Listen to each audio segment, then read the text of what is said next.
A lot of people like looking for MIDI files online. You can load these into your Moxf, but just note that not all of them are created equal. So I've grabbed a couple MIDI files off the internet that we're going to take a look at.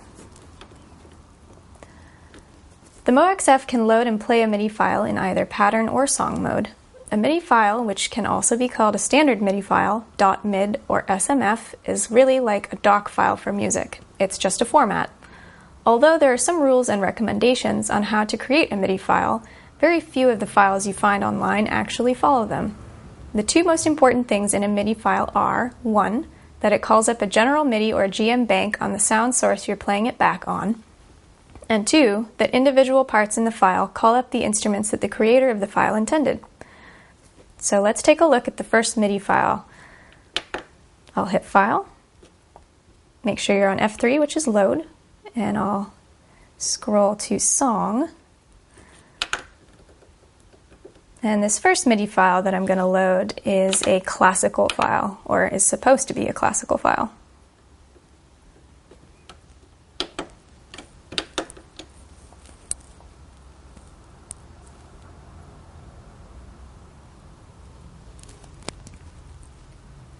Okay, let's go to have a look.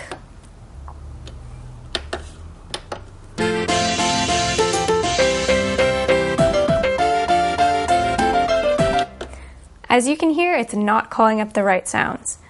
If we look at the file by hitting Edit, we can see that it has program changes in place, but the file itself is not calling up the GM bank on the Moxf. That's what that little PC is for program change. There's another important item missing, a GM reset.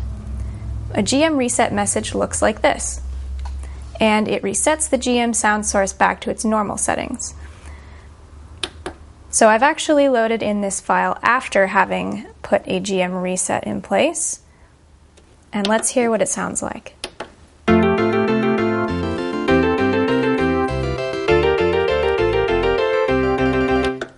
Way better.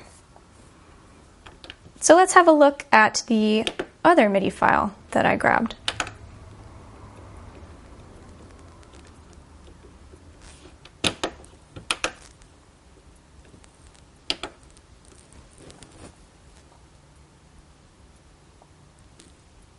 Okay, let's have a listen to this one.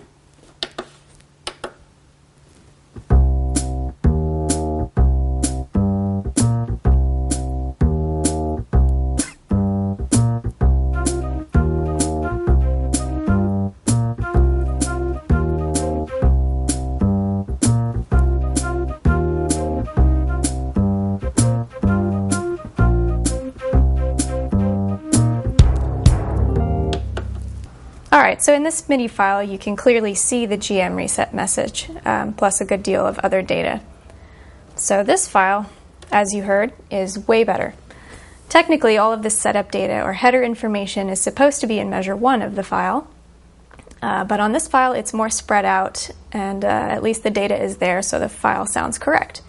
There's also data to control both RPNs, or registered parameter numbers, in other words, parameters that are specified within the MIDI standard, and NRPNs, or non-registered parameter numbers, which are parameters that individual manufacturers can use to make adjustments relating to a particular instrument.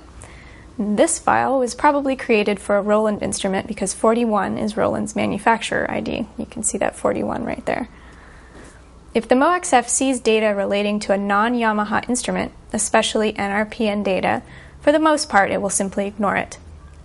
If we look at the beginning of each individual track, we can see that there is a program change message that's calling up the appropriate voice for the track.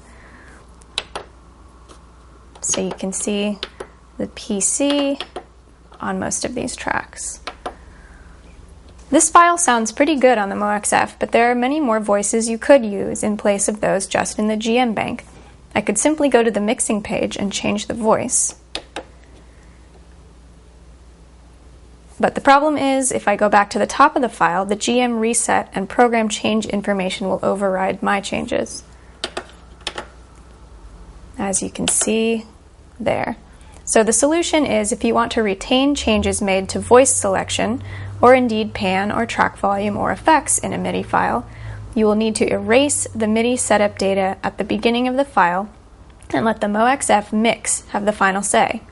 If you like some of the original GM program changes, what you will need to do is note what the voices are and then re-enter those voice selections on the actual MoFX mix page.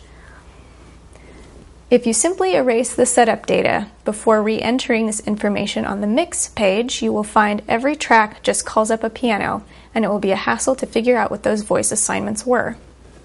One way to safeguard against this is to grab the voice selection and initial volumes by playing the file for just a few measures, then press stop.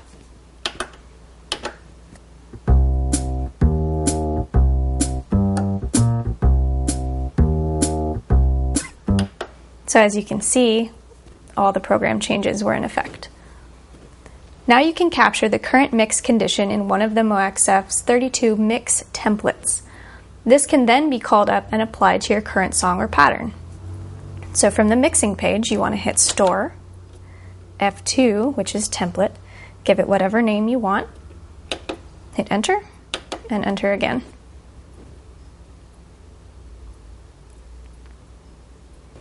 Okay, once you've customized your file, you can save it as a native song or pattern file on your Moxf.